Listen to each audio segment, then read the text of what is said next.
Do you want to configure CherryProxy in the Hubstudio browser? Open the CherryProxy client and go to the SOC 5 Proxies interface. On the right, filter by the country/state/city where the IPs you need are located. And click Search to obtain a list of IP addresses for the target area. In the refreshed proxy list, select an IP address. Right-click to forward it to an available port. And click on the port forward list at the bottom to find the forwarded IP address. Click the Copy button on the right.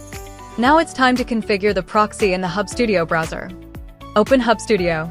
Click New Environment. Then, in the left menu, click Proxy Information to enter the proxy configuration interface. For the proxy method, choose Custom.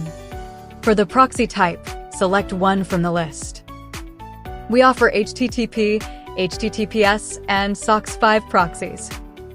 Enter your proxy host and port. Then click Check Proxy to test the connection. If your proxy is valid, you will see the following information: IP address, geographical location, and time zone. Next, you can configure other aspects of the browser fingerprint. Once everything is set up, click the Finish button at the bottom. Then click Open to use it. That's all the steps for configuring CherryProxy in Hubstudio.